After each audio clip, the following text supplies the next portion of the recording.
ये कह रहा है कि निम्न में से कौन सा व्यंजन पार्श्विक है? ए श, बी ल, सी झ, डी य। तो जो पार्श्विक व्यंजन है वह ल होता है। कौन सा होता है? ल होता है। पहले का बी सही है। नेक्स्ट क्वेश्चन देखते हैं। ये दूसरा क्वेश्चन होगा कि किस वर्ग का उच्चारण स्थान कंठ तालु है? यानी ऐसा कौन सा वर्ण है इसमें जो कंठ और तालु से बोला जाता है? ए ह, बी छ, ओ, यानी सी कह रहा है कि ओ और डी कह रहा है ए। तो जो कंठ और तालु के मेल से जो बोला जाता है वो ए बोला जाता है। ए दो है तो कंठ तालु, ठीक है ना। नेक्स्ट प्रश्न है तीसरा कि रिक्शा शब्द किस भाषा का है? यानी जो रिक्शा शब्द है वह किस भाषा का है? ए अंग्रेजी भाषा का, बी उर्दू भाषा का, सी तुर्की भाषा का, डी और जापानी भाषा का। तो जो रिक्शा शब्द है वह जापानी भाषा का शब्द है। कैसा शब्द है? जापानी भाषा का शब्द है। नेक्स्ट प्रश्न है कि जो शो के प्रयोग से संबंधित सर्वनाम को पहचाने कौन सा है? ए कह रहा है कि प्रश्नवाचक, बी कह रहा है कि पुरुषवाचक, सी कह रहा है कि निजवाचक और डी कह रहा है कि संबंधवाचक। तो जो और शो हैं वो संबंधवाचक सर्वनाम होती हैं।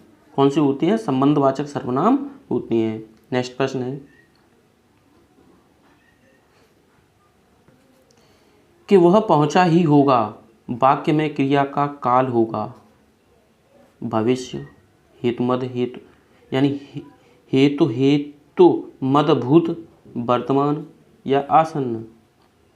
तो इसका जो यानी वह पहुंचा ही होगा आसन्न भूतकाल होगा। क्या होगा? आसन्न भूतकाल होगा।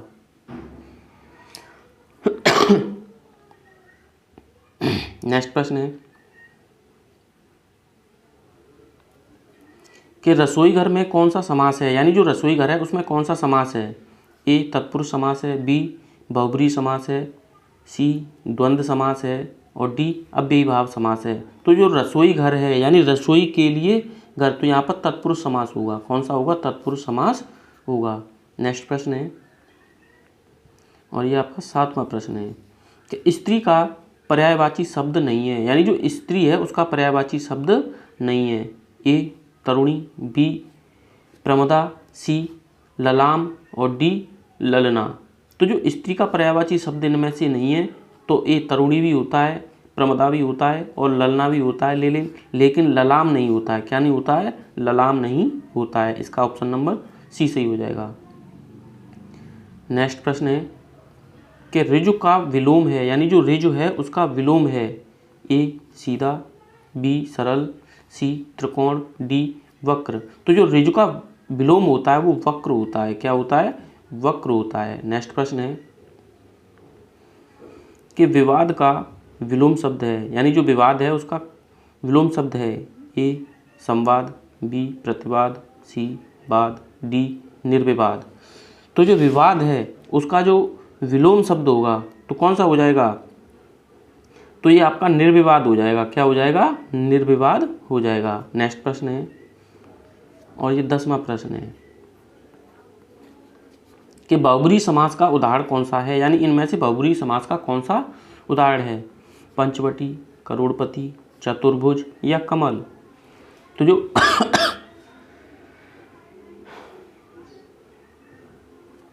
बहुब्रीहि समास का उदाहरण कौन सा है? पंचवटी है, करोड़पति है, चतुर्भुज है, चरण कमल है। तो जो बहुब्रीहि समास का उदाहरण होगा वह चतुर्भुज हो जाएगा। क्या हो जाएगा? चतुर्भुज हो जाएगा। नेक्स्ट प्रश्न है और ये 11वां प्रश्न है चिकना गड़ा होने का क्या तात्पर्य होता है? ए चिकना होना, बी समृद्ध होना, सी निर्लज्ज होना, डी भयभीत होना। तो चिकना गड़ा का जो अर्थ होता है वह क्या होता है? निर्लज्ज होना। चिकना गड़े का अर्थ होता है निर्लज्ज होना। समृद्ध होना नहीं होता है, इसका अर्थ होता है निर्लज्ज होना। नेक्स्ट प्रश्न है ठीकरा फूटने का अर्थ है जोर जोर से हंसना, दुखी होना, किसी के सर झूठा दोष लगाना या बर्तन फोड़ना। तो ठीकरा फूटने का अर्थ होता है किसी के सर झूठा दोष लगाना। नेक्स्ट प्रश्न है 13वां प्रश्न है कि अपनी ढपली अपना राग का अर्थ है, यानी जो अपनी ढपली है अपना राग है उसका क्या अर्थ होता है? बंदरबांट करना, बी कह रहा है कि असंगठन का अभाव, सी कह रहा है कि अपना गीत गाना, या इनमें से कोई नहीं। यानी अपनी ढपली अपना राग का जो अर्थ होता है वो होता है संगठन का अभाव होना। सब अपने अपने मन से कार्य करते हैं। नेक्स्ट प्रश्न है इसमें 14वां कि चंद्रमा का पर्यायवाची शब्द चुनिए। ए कह रहा है कि निशाकर है, बी कह रहा है कि निशाचर है, सी कह रहा है कि तरण है, डी कह रहा है कि कृशाणु है। तो जो चंद्रमा का पर्यायवाची शब्द होता है वो निशाकर होता है। क्या होता है? निशाकर। नेक्स्ट प्रश्न है और ये 15वां प्रश्न है कि उड़ती चिड़िया के पंख गिनना का अर्थ होता है ए होशियार होना, बी अनुभव होना, सी मतलबी होना, डी मूर्ख होना। तो जो उड़ती चिड़िया के पंख गिनने का मतलब होता है अनुभव होना। क्या होता है? अनुभव होना। नेक्स्ट प्रश्न है और ये आपका 16वां प्रश्न है। आंख पर चर्बी छाना का अर्थ है, यानी जो आंख पर चर्बी छाना का अर्थ है वो कौन सा है? धोखा खाना, कुछ समझ न आना, अभिमान करना या निर्लज्ज होना। तो जो आंख पर चर्बी छाना का अर्थ होता है अभिमान करना। कहते हैं ना अपनी तुम्हारी आंखों पर चर्बी चढ़ गई है, अभिमान। नेक्स्ट प्रश्न है और ये नेक्स्ट प्रश्न है कि निम्नलिखित शब्दों में से कौन सा तत्सम है? ए श्रृंगार, बी कह रहा है कि श्रृंगार, सी कह रहा है कि श्रृंगार, सी कह रहा है कि पटवार। तो जो तत्सम शब्द होगा इनमें तो वो आपका सी हो जाएगा, यानी श्रृंगार वाला सही हो जाएगा। नेक्स्ट प्रश्न है और ये 18वां प्रश्न है कि प्रधानमंत्री के भाषण की श्रुतलिपि यानी उसने उसी समय ले ली। ए श्रुतलिपि, बी कह रहा है कि श्रुतलिपि, सी कह रहा है कि श्रुतलिपि, डी कह रहा है कि श्रुतलिपि। तो इनमें से कौन सा सही हो जाएगा? तो आपका श्रुतलिपि सही हो जाएगा। डी ऑप्शन इसका सही हो जाएगा। नेक्स्ट प्रश्न है और ये आपका 19वां प्रश्न है। कौन सा है?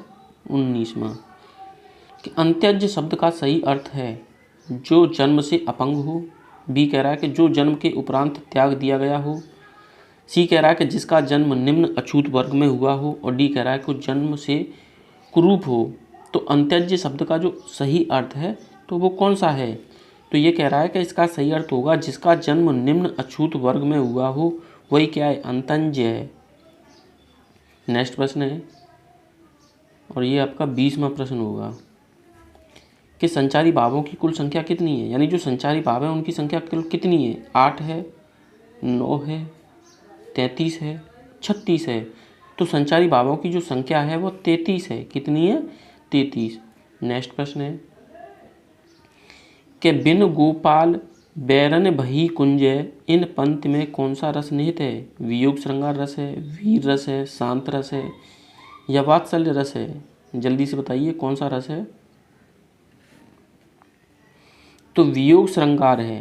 क्या है? वियोग श्रृंगार, यानी बिन गोपाल बैरिन भही कुंजय। नेक्स्ट प्रश्न है और यह 22वां प्रश्न है कि मुख कमल समीप सजे थे दो किस लय दल पुराइन के, उपयुक्त पंक्तियों में कौन सा अलंकार है? ये कह रहा है कि रूपक है, अतिशयोक्ति है, उत्प्रेक्षा है और उपमा है। तो इसमें जो अलंकार होगा वह रूपक अलंकार होगा। कौन सा होगा? रूपक अलंकार। हमने बताया जहाँ पर भी ये सामासिक यानी माइनस जैसा चिन्ह दिख जाए तो वहाँ पर कौन सा अलंकार होता है? तो वहाँ पर आपका रूपक अलंकार होता है। नेक्स्ट प्रश्न है और ये 23वां प्रश्न है कि मंगल भवन अमंगलहारी, द्रवहुत सो दशरथ अजर बिहारी, इस पंक्तियों में किस छंद का प्रयोग हुआ है? दोहा का, चौपाई का, सोटा का या सवैया का? तो इसमें चौपाई छंद का प्रयोग हुआ है। किसका? चौपाई। और चौपाई में 16 मात्राएं होती हैं। कितनी होती हैं? 16 मात्राएं होती हैं। नेक्स्ट प्रश्न है 24वां है कि भारतीय संविधान में किन अनुच्छेदों में राजभाषा संबंधी प्रावधानों का उल्लेख है? ए 343 से 351 तक, बी 434 से 315 तक, सी 443 से 135 तक, और डी कह रहा है कि 343 से 153 तक। तो इसका जो राइट आंसर हो जाएगा वो हो जाएगा आपका ए, 343 से 351 तक राजभाषा संबंधी प्रावधानों का उल्लेख है। नेक्स्ट प्रश्न है और 25वां प्रश्न है कि मेरा घर इसी शहर में है, मैं कौन सा विशेषण है? गुणवाचक विशेषण, सार्वनामिक विशेषण, संख्यावाचक विशेषण या परिमाणबोधक विशेषण? तो मेरा घर इसी शहर में है तो यह सर्वनामिक विशेषण हो जाएगा। ऑप्शन नंबर इसका बी सही हो जाएगा। नेक्स्ट क्वेश्चन है, व्याकरण की दृष्टि से कौन सा शब्द विशेषण नहीं है? यानी जो व्याकरण है, व्याकरण की दृष्टि से कौन सा शब्द विशेषण नहीं है? भयभीत है, निर्भीक है, भीरू है या भय है? तो व्याकरण की दृष्टि से कौन सा शब्द विशेषण नहीं है? तो यह भय नहीं है, भयभीत होता है, निर्भीक होता है और भीरू भी होता है। नेक्स्ट प्रश्न है कि रहमन पानी राखिए, बिन पानी सब सून, पानी गए न उबरे, मोती मानुष चून। प्रस्तुत पंक्तियों में कौन सा छंद है?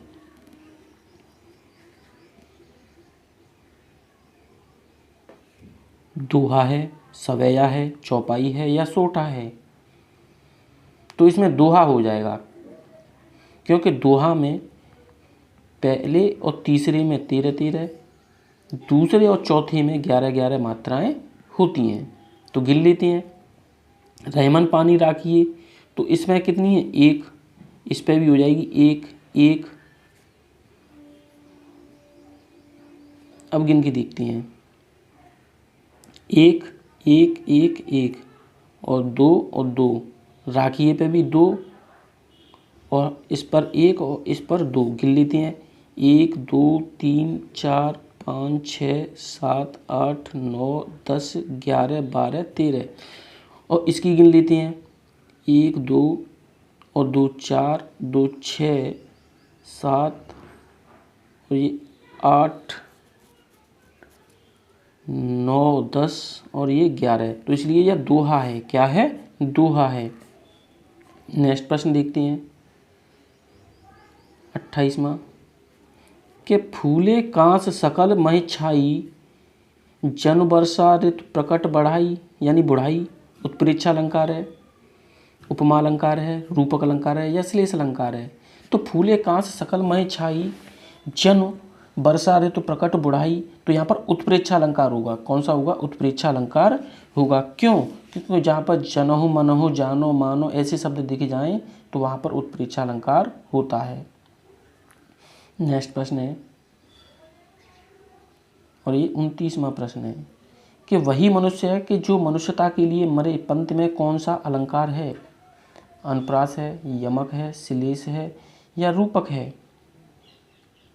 तो यहाँ पर अनुप्रास अलंकार हो जाएगा। क्या हो जाएगा? अनुप्रास अलंकार हो जाएगा। क्यों? क्योंकि जो शब्द है, सॉरी वर्ण है, वो रिपीट हो रहा है, तो यहाँ पर अनुप्रास अलंकार हो जाएगा। सॉरी, यहाँ पर अनुप्रास नहीं होगा। वही मनुष्य है जो मनुष्यता के लिए मरे, यहाँ पर भेद आरोपित हो रहा है, तो यहाँ पर रूपक अलंकार होगा। कौन सा होगा? रूपक अलंकार होगा। नेक्स्ट प्रश्न है ये 30वां प्रश्न है कि 3 बेर खाती सो वे 3 बेर बैर खाती है, पंक्ति में अलंकार है, चयनित कीजिए। अनुप्रास अलंकार है, श्लेष अलंकार है, अन्योक्ति अलंकार है या यमक अलंकार है? तो जो 3 बेर खाती सो 3 बेर खाती है में श्लेष अलंकार होगा, यानी एक ही अर्थ के, यानी एक ही शब्द के अनेक अर्थ हैं। नेक्स्ट प्रश्न है दुख ही जीवन की कथा रही, क्या कहूँ आज जो नहीं कही, उपयुक्त पंक्ति में कौन सा रस है? करुण रस है, श्रृंगार रस है, अद्भुत रस है या बीभत्स रस है? जल्दी से बताइए। तो इसमें अद्भुत रस हो जाएगा, यानी दुख ही जीवन की कथा रही, क्या कहूँ आज सो नहीं कही। नेक्स्ट प्रश्न है कि रस की संख्या 8 किसने मानी है? मम्मट ने, विश्वनाथ ने, भरतमुनि ने, अभिनव गुप्त ने। तो जो रस की संख्या 8 मानी है वो भरतमुनि ने मानी है। नेक्स्ट प्रश्न है कि हिंदी साहित्य का 9वां रस कौन सा है? भक्ति रस है, वात्सल्य रस है, शांत रस है या करुण रस है? तो हिंदी साहित्य का जो 9वां रस है वो शांत रस है। कौन सा है? शांत रस। नेक्स्ट प्रश्न है कि पर्वतीय की तलहटी है जिसे हम घाटी कहते हैं, उपत्यका कहते हैं, द्रोण कहते हैं या बेसिन कहते हैं। तो जो पर्वतीय की तलहटी होती है उसे हम उपत्यका कहते हैं।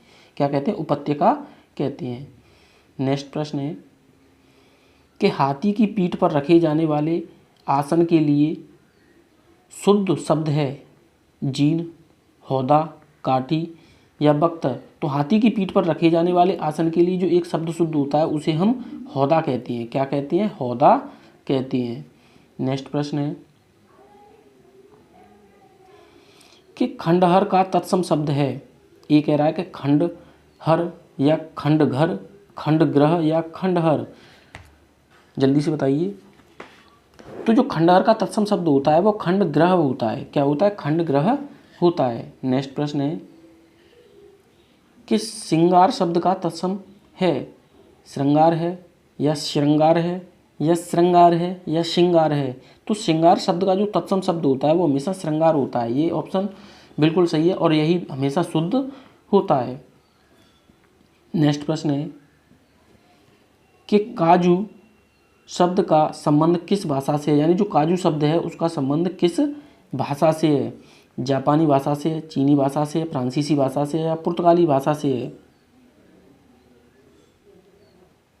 तो जो काजू शब्द है उसका संबंध है पुर्तगाली भाषा से। किससे? पुर्तगाली भाषा से। नेक्स्ट प्रश्न है कि प्रत्येक कथन का अपना एक संदर्भ होता है। तो संदर्भ है या संदर्भ है या संदर्भ है या संदर्भ है? जल्दी से इसमें से ऑप्शन बताइए। तो इसका जो ऑप्शन हो जाएगा वो सी सही हो जाएगा, संदर्भ। ऐसे लिखा देखा होगा तुम लोगों ने पुस्तकों में। नेक्स्ट क्वेश्चन है और ये 40वां प्रश्न है कि हिंदी भाषा का प्रथम प्रमाणिक ग्रंथ कौन सा है? ए सतसई, रामलला नेचू, पृथ्वीराज रासो या आला उदल। तो हिंदी भाषा का जो प्रथम प्रमाणिक ग्रंथ है वो पृथ्वीराज रासो है। कौन सा है? पृथ्वीराज रासो है। नेक्स्ट प्रश्न है कि रामधारी सिंह दिनकर को किस रचना पर ज्ञानपीठ पुरस्कार मिला था? कुरुक्षेत्र के लिए, संस्कृत के 4 अध्याय के लिए या उर्वशी के लिए या रश्मिरथी के लिए? तो ये रामधारी सिंह दिनकर को जो ज्ञानपीठ पुरस्कार मिला था वह आपका उर्वशी के लिए मिला था। किसके लिए मिला था? उर्वशी के लिए मिला था। चलते हैं नेक्स्ट क्वेश्चन की तरफ। नेक्स्ट क्वेश्चन है आपका कि परहित सरिस धर्म नहीं भाई, पर पीड़ा सम नहीं अधमाई। इन पंक्ति के रचनाकार कौन है? सूरदास हैं, कबीरदास हैं, तुलसीदास हैं या केशवदास हैं? जल्दी से बताइए। तो यानी परहित सरिस धर्म नहीं भाई, पर पीड़ा सम नहीं अधमाई। तो इसके रचनाकार तुलसीदास हैं। नेक्स्ट प्रश्न है कि सच्चरित्रता किस मूल शब्द से बना हुआ है? सच्चरित्र से, चरित्र से, चरित्रता से या सच्चरित्र से? जल्दी बताइए।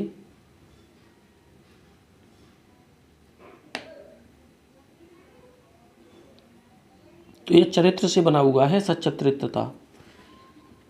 नेक्स्ट प्रश्न है और ये 44वां प्रश्न है कि श्रोता के लिए किस सर्वनाम का प्रयोग किया जाता है? उत्तम पुरुषवाचक सर्वनाम, मध्यम पुरुषवाचक सर्वनाम, अन्य पुरुषवाचक सर्वनाम या उपयुक्त? सभी गलत हैं। तो इसमें मध्यम पुरुषवाचक सर्वनाम का प्रयोग किया जाता है, यानी श्रोता के लिए मध्यम पुरुष सर्वनाम का प्रयोग किया जाता है। नेक्स्ट प्रश्न है कि आचार्य शुक्ल के अनुसार हिंदी साहित्य का आविर्भाव कब से माना जा सकता है? प्राकृत से, संस्कृत से, यानी प्राकृत की अंतिम अपभ्रंश अवस्था से या पाली से? तो जो आचार्य रामचंद्र शुक्ल ने हिंदी साहित्य का आविर्भाव माना है वो प्राकृत की अंतिम अपभ्रंश की अवस्था से माना है। नेक्स्ट प्रश्न है और ये 46वां प्रश्न है कि उत्तर प्रदेश सरकार द्वारा सन 1947 ईस्वी में गठित देवनागरी लिपि सुधार समिति के अध्यक्ष कौन थे?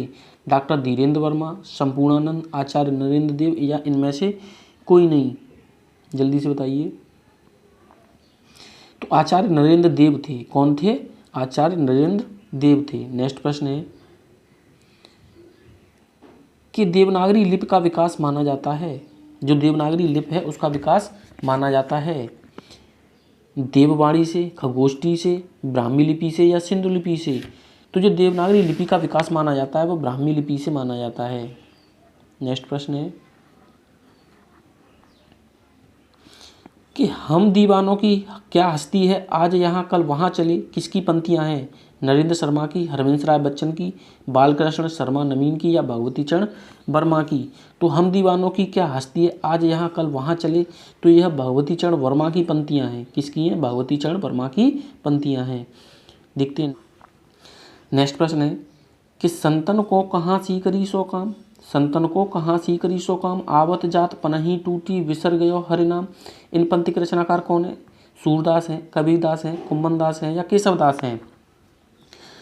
तो इस पंक्ति के जो रचनाकार हैं वो कुम्मन दास हैं। नेक्स्ट प्रश्न है या लास्ट प्रश्न है कि क्रिया विशेषण का अन्य नाम क्या है? क्रिया है, क्रिया विशेषण है, विकारी विशेषण है या अविकारी विशेषण है? तो यानी क्रिया विशेषण का जो अन्य नाम होता है वो अविकारी विशेषण होता है। मिलते हैं नेक्स्ट वीडियो में।